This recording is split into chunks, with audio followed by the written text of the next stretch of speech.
So, TJ, first off, if you'd like to start off by answering who is TJ Tucker. TjTUCKER is artist, producer, uh, podcaster. Yeah, like label owner. Yeah, man, just all round creative. And how long would you say you've been making music for now? Shit, man, like 8 years. 8 years, yeah, 8 years old. And did you like sort of grow up in a household that's really into music, or was it? Yeah, you know what? Yeah, let me like I should have actually answered that with more depth. So like, yeah, like, well, I've been making, I would say like since I've been releasing music, I started releasing music throughout 2015. So, from then it's like 8 years since then. But then, you know, music was in me like long before then, of course. Like in the house, my mom like was always like obviously church on Sundays. I was in the choir, you know what I mean, until my voice broke Hmm. and all of that. Obviously at school as well. I was in a lot of the plays and as a part, do you know what I mean? So I was a lot used to like she used to being on the stage and like, just learning songs and singing and things like this. My sister, older sister, she used to like dance, dance hall like champion and stuff like that. So she put me on like Rough Riders and like all the rap stuff like, do you know what I mean? So yeah, I was always surrounded by it, and but I didn't even necessarily want to. I didn't want to get on the mic at first. You know what I mean? I was just writing, like when I was in school and stuff. It was just like poems and stuff like that. And then when I went to school, I was like just like writing verses and that. And I did not want to jump on the mic. Telling you. But yeah, my boy Sainty, Kid Sainty, he's an artist. So like I grew up with him. Like he's literally like he's my guy. Like, do you know what I mean? And he was like that push at that time. So we're like, yo, fam, just get on the mic, man. Do you know what I mean? And, da, da, da. And then yeah, here we are. And you said, so I saw on another interview that you got into sort of rap through poetry uh, early on. So what sort of like did you read poetry or did you just write? Like, did you have any sort of writers that you were maybe like fond of? You know what? Not even. I think it was just one of those things where like let's say, like when you're a kid, you know what I mean, and like you're just into things, and you're just like, all right, cool, let me just try it. Let me just do it. Mm. So that's literally been my approach with everything. Do you know what I mean? So yeah, with the writing, it wasn't even necessarily like I was, looking at people and I want to write like this, I want to do that. It was just, okay, how do you write a haiku? Okay, try write it, you know what I mean? Yeah. And so looking back, like what sort of bars were you writing then? Like what sort of stuff were you writing about then? Right. Yeah, like it's actually funny when you listen back. I've actually got I'm gonna tell you this. Like on my SoundCloud, if you go all the way back, like you can catch like 2015 me, like and all of that. Like a lot of them songs are still up, and it's like sometimes I do go back and listen, and it's my first song I ever put out was actually a tribute for my sister, who's she's passed away now, she's not with us, but that was she gave me so much, like do you know what I mean, even with my music, like she's right at the core of it. Do you know what I mean? Because she taught me how to read lyrics, like, do you know what I mean? And everything. And, and she would always see that in me. So it's like, I feel like the more I go with this, everything I'm doing, it's just homage, yeah, you feel me? So I was like, cool, first song had to be that. And then, and then a lot of it as well was like me writing about shit I didn't even know about. Like it was like, no, I want that, like, like me, like rapping about like smoking and that when I wasn't even really smoking like that. Do you know what I mean? Like, yeah, like I had a couple of zoots because it was, college days and stuff, but you know, it wasn't anything like Wiz Khalifa levels, but do you know what I mean? You couldn't tell me nothing. Do you get me? Mm. Like, so yeah, and just having fun, like, do you know what I mean? And then I think I've definitely like matured, like like Tupac said in an interview, like, do you know what I mean? Like, I'm gonna grow with my music, you know, and like that's definitely the case. And that's natural, and I like it, man. You know, it's cool. Like now, it's a lot more of like I say, like it's kind of like current. You know, like have you listened to Currency?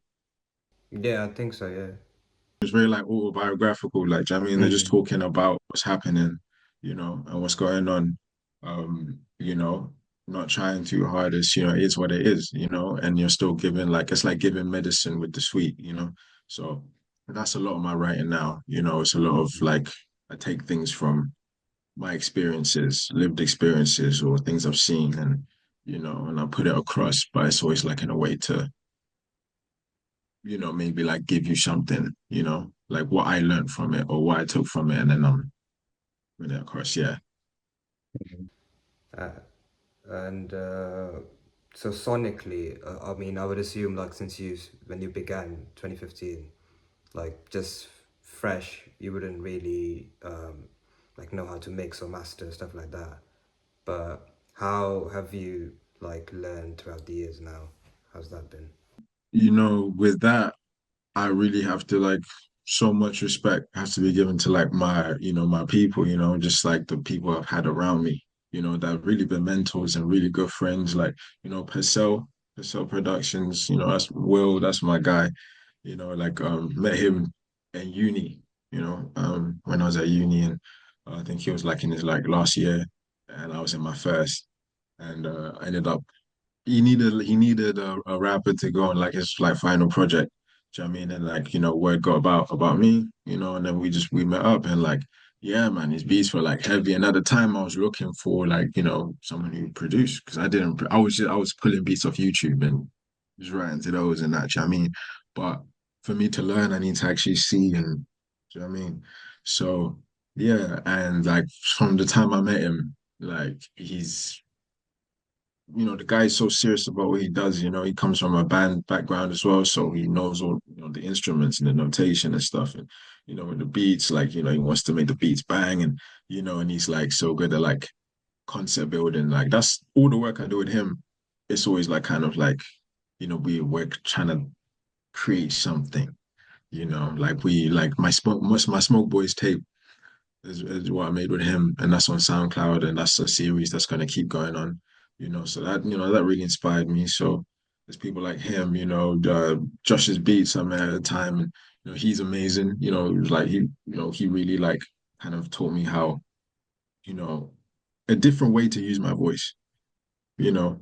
And it was like at all different stages, I was just learning things from different people, and picking things up from different people, And then like now it's like, and then my brother as well, like, my respect to him as well. Digital Cash, is his producer tag.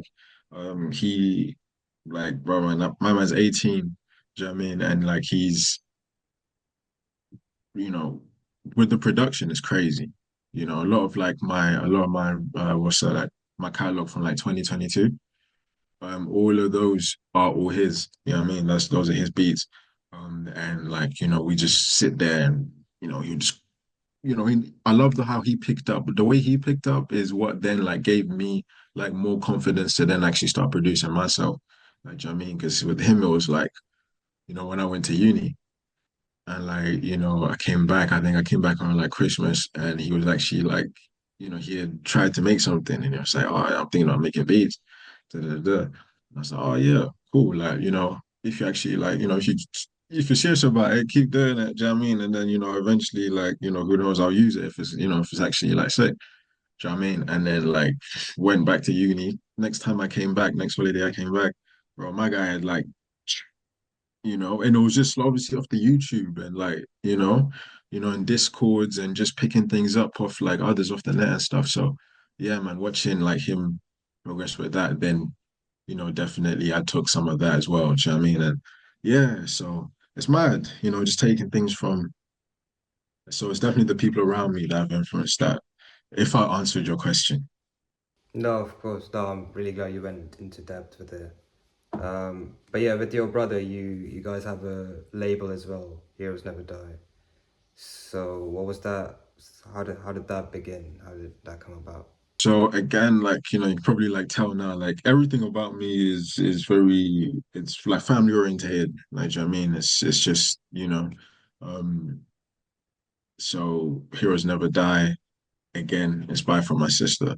Like she was, let's say, a hero in my life, right? And but she's not, of course, yeah, she's not here physically, but she's not gone though, you know what I mean? She lives on in like my memory, and if you that song there I told you about on SoundCloud, when anyone plays that, her spirit is there, like, do you know what I mean? When we listen to Michael Jackson and that, like we're keeping these people alive, when we think about them, and and when we look at their works and stuff like that. So it's the same concept. And then even what really like solidified it, I was like, it sounds silly, but I was like, man, like, okay, like if we look at heroes, like, yeah, like Batman, Superman, all these guys, they don't die. I know they're not real, but you know, they don't die. So it's like it's all about kind of being a hero in your own, realm, in your own space, be a hero for yourself, and do something like, leave a mark, you feel me?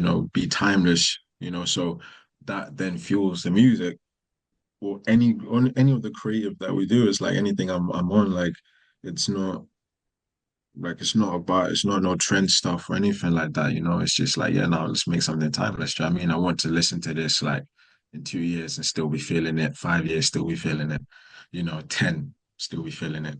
You know what I mean? Yeah. So that's like the core of it, and the like ambitions with it. Like, it's a creative foundation, so it's not just about music.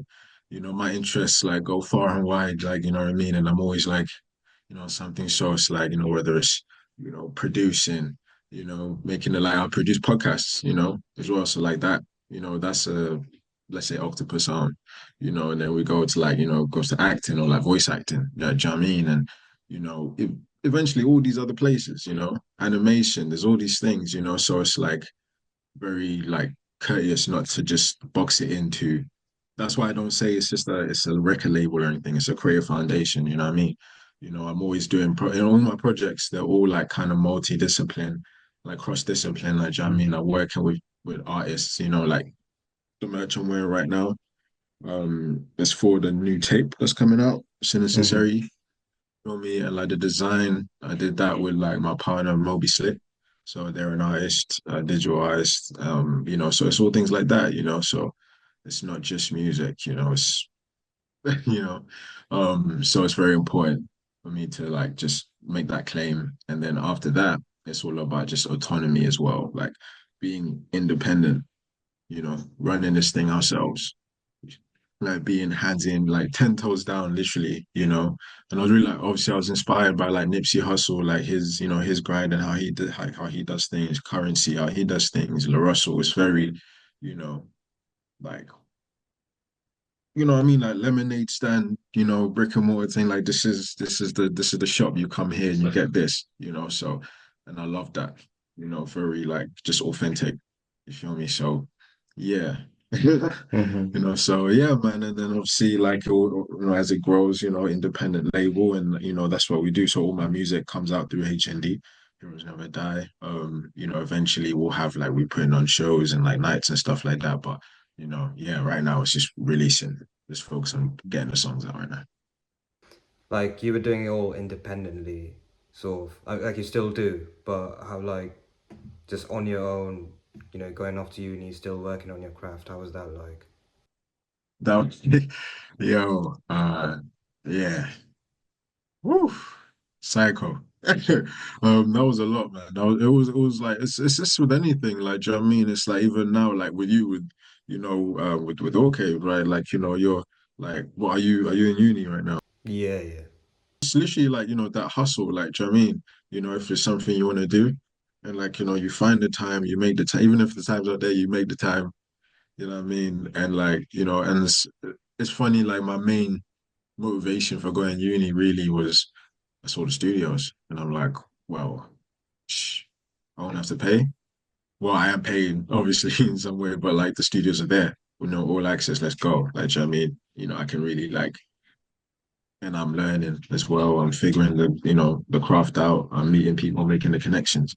Boom, why not? And then when I got there, like, man, I was always in the studios, literally. Like, I was in there, man. Like, like I knew the technicians like by name. Like, do you know what I mean? They knew my face, like all of this, because I was just wanting to just be in there every day. You know, and it's like, and it's great because it gave me so much benefit. Yeah. And I learned a lot. I learned what not to do. I learned the things I don't like. I learned like the type of characters I wouldn't really want to work with. I learned like, okay, yeah, like I am, you have to be flexible. I learned about like obviously like studio etiquette, and stuff, and even like collaborations as well, working with other people and stuff. And it really would like really and truly a lot of groundwork for what I'm doing now, for myself and with my brother. Do you know what I mean? With any of the collaborations I do, with people, like these are just who lessons I learned from back then. Do you know what I mean? And they've just been developing. So yeah.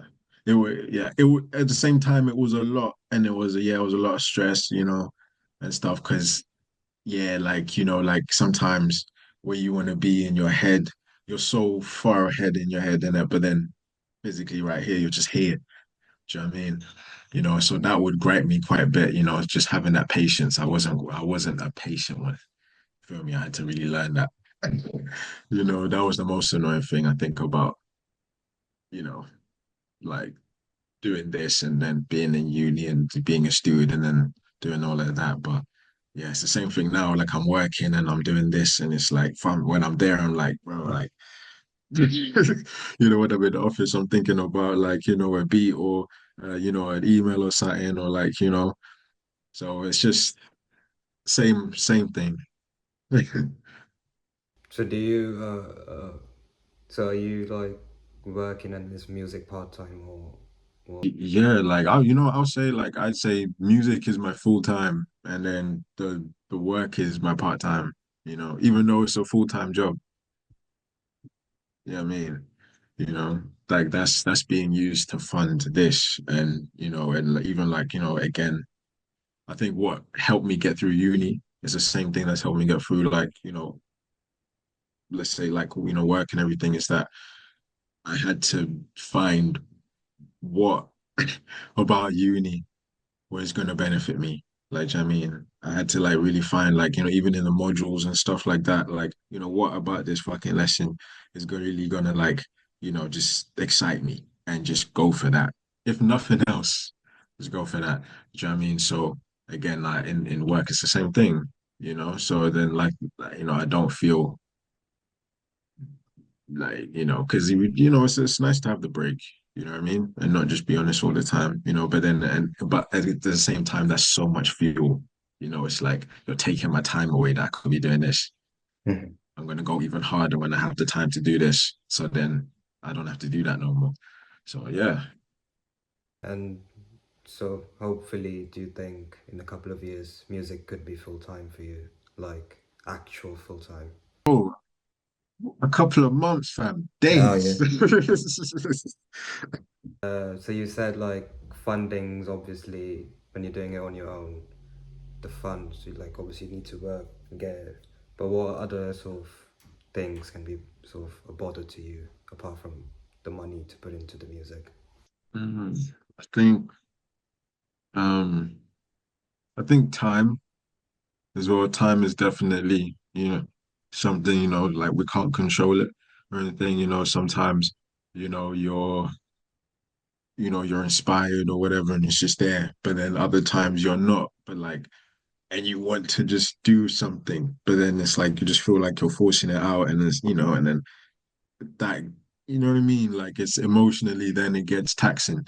You feel me? So then yeah, emotions, time, um, and other people as well, it can be like I think external, no, let me not say other people, I'm going to say external, like externalism, like like just things outside of ourselves that are outside of our control. Like, do you know what I mean? Like if you're trying to get a song done with someone, working with someone else isn't always the easiest experience.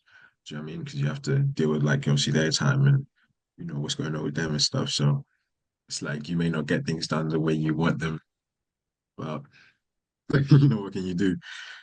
So things like that as well. Yeah.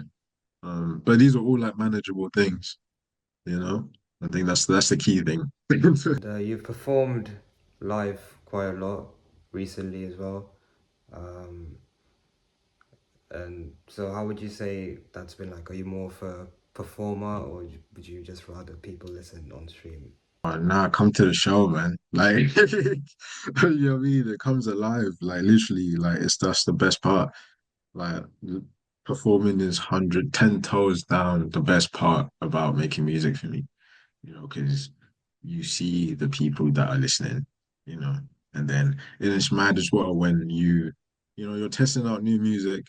These people, they don't know the song, they don't know, but they move into it, and you get that immediate, response, that reaction, you get feedback right then and there, you know, and, and it's just, there's just nothing like it. Do you know what I mean? It's like nothing else will like 100K streams on a song will not give me the same feeling that like even just hearing 100 people in a room, just like that confidence is insane. You know what I mean? And it's like, yeah, live for it, man. It's great. Like, I love it. Like, there's certain songs I like to perform like a lot more than like Money Shot, when I performed that with the band as well. That's amazing. It's just it's so smooth, and like learning how to play with them has been a whole process as well. And I'm so grateful for them because I'm learning different things about music and, my own artistry and shit through them. So that's amazing. They're making me a better performer, you know. Because I'm like, how to like be in time with, Eddie's bass and stuff, and I'm cueing in like Curtis and that on the keys and stuff, and you know what I mean. There's all these like moving parts, but it's just exciting. Do you know what I mean? Because then nobody in the crowd knows all of that preparation or nothing. Do you know what I mean? They're just enjoying it. So it's like, uh, So yeah, with your band, Legends with No Name, it's you had the lead sessions, and I watched. I was like, this feels like a proper tiny desk. Uh, but yeah, how did you guys sort of get together? How did that come about? what I mean? It will be a real tiny desk. And they for real. Fucking yeah. So how I met them.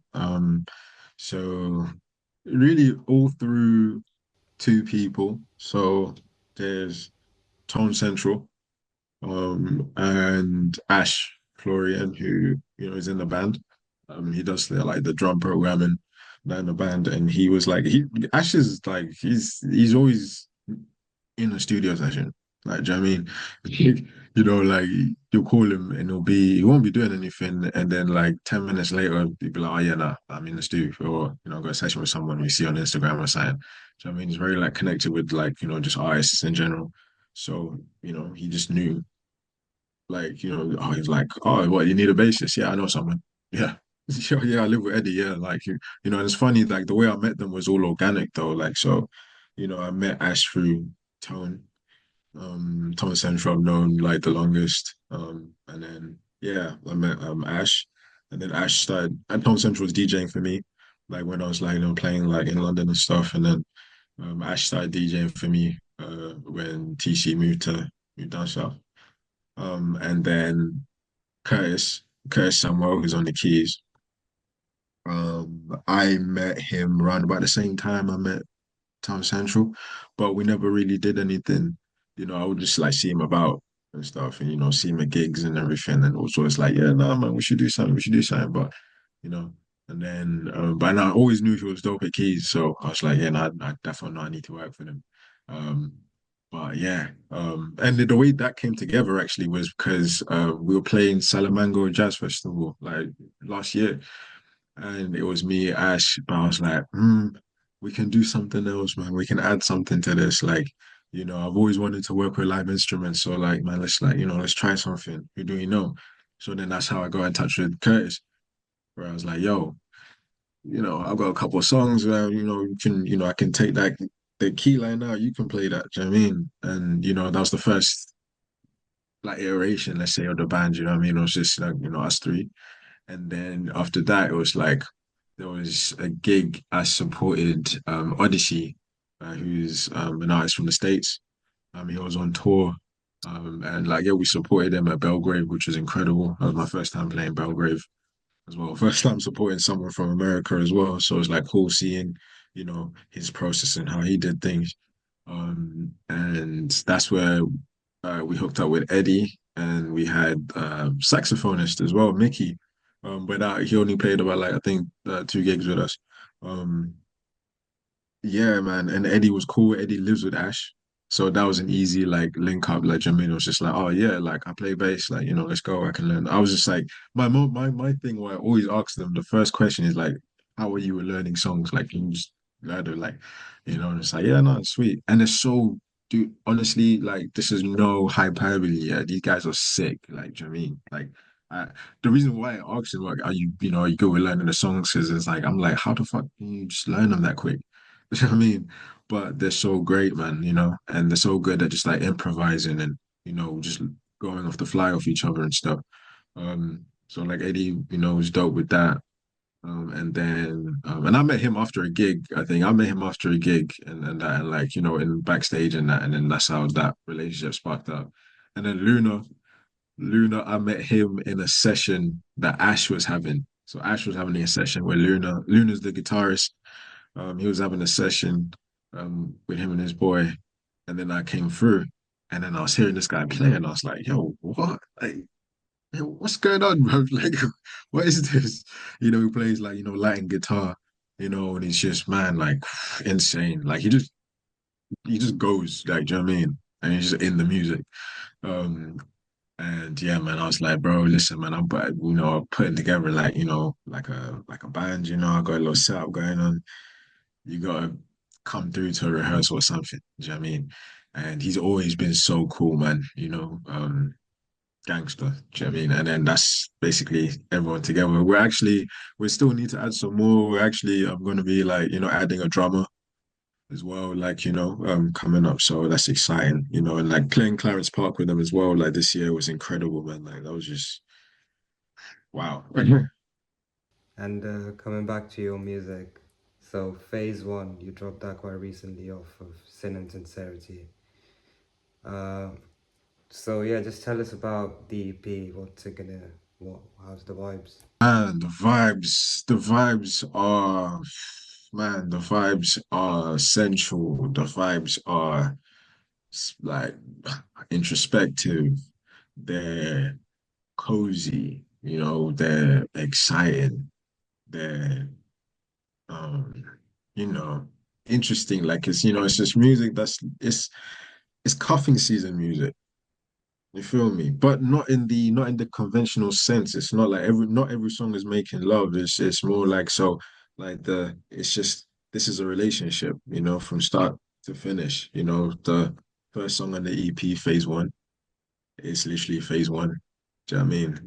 When you meet and it's all sweet and all of that, do you know what I mean? Right to letting it go, which is gonna be the last song, on the EP, again, you're letting it go. Feel me? Blue Moon like came out before phase one. And again, like that one, that's all about like kind of for me personally, when I say like, so I have to really like understand like, well, I understand that like, yeah, I have my meaning of it, but it's gonna mean something completely different to anyone else. But to me, obviously, Blue Moon is just like that clarity that comes like after a bad time, after like, let's say you've been arguing, or let's say after like, cool, you've broken up or whatever, that clarity of like, seeing yourself again, or like recognizing yourself again. Like, no, okay, cool, like, let's get up, like, fuck it, cool. Like, back to it type thing. Yeah, man. So I'm excited to get it out for sure because it's just and it's again as well, I should say, Sin Sincerity, like I'm excited about it because it's actually the first tape in a series that's like coming out. So the series is called Duality, and that's all I'm gonna say. How long has the EP been in the works for? Yeah, for a minute. I think we started the songs on this one. I actually wrote them. This was actually round about this time last year. Around about this time last year, is when I wrote most of it. The beats I had, like, for a minute, I think was actually the production has all been my brother. and Ash. So Ash has been, and in fact, I shouldn't even say my brother. Just say I should be professional, digital cash. You feel me? So the brother is digital cash and Ash. So yeah, it's been very in-house as well, and like still like it's just been taking its time as well because I've been sitting on these, but it's all when you see what's coming, it all makes sense in the order they're coming out, and why it's called Sin and Sincerity, and then why the next one's called what it is, and so forth. Is there going to be another single before it drops? So No, sir, man. Shit, you have the whole meal, bro. You know what I mean? Like I've got to hold that, but it's cool because obviously it's coming out very very soon. It's coming out November 22nd, so I mean it's not a long wait now. Yeah. And I'm gonna say this, yeah. I'm gonna say this. I'm gonna urge people. I'm gonna urge you, bro. I'm gonna urge you to listen on Bandcamp. I'm only gonna say this because on Spotify, Apple, all of that, you're not gonna get the full meal. That's what I'm trying to say. There's gonna be a couple bonus tracks. Do you know what I mean? Available in other places. Hint, hint, wink, wink. Yeah. that's safe, man. Oh, defo, I'll be on Bandcamp. And but yeah, I mean, I think I've got a lot. It was great chatting with you. But if you just wanna, why should people listen to TJ Tucker? People should listen to people should listen to TJ Tucker because it's it's music that's been lived in. Like, do you know what I mean? It's music that comes from a place, it's not, it's these, what you're hearing is real stuff, what you're hearing is relatable. Do you know what I mean? But at the same time, it's not gonna, there's a mood for whatever you're feeling. Like, do you know what I mean? I'm always attempting to uplift or, give something, in the music, and also just to make you feel good. So if you're not listening to me for anything else, just to feel good, fam, press play. Anything else you would like to add? Tell your fans, tell the people. Ooh, heroes don't die. We never lie. Look out. Sin Sincerity is coming out November 22nd. This is the beginning of just of the incredible run. Do you know what I mean? So, get ready for that. You can find me anywhere at TJ Tucker HND, on TikTok, TJ Tucker HND, my website, TJ Tucker HND, Spotify, Bandcamp, TJ Tucker, SoundCloud, all of that. YouTube, there's a lot of my stuff there. I know a lot of people may not know, but I changed my YouTube recently. So I got a new account. It's just TJ Tucker or TJ Tucker HND. You got my you got my interviews there, you got music videos, you got the live session with the band. Yeah, the Legends with No Name. There's so much, man. It's a whole ecosystem. So once you search me up, you got days. So enjoy that. But yeah, man. Yeah, And also thank tap you. in with Orcaive as well. Keep tapped in with Orcaive and keep running. When you see them on the thing, repost or do something.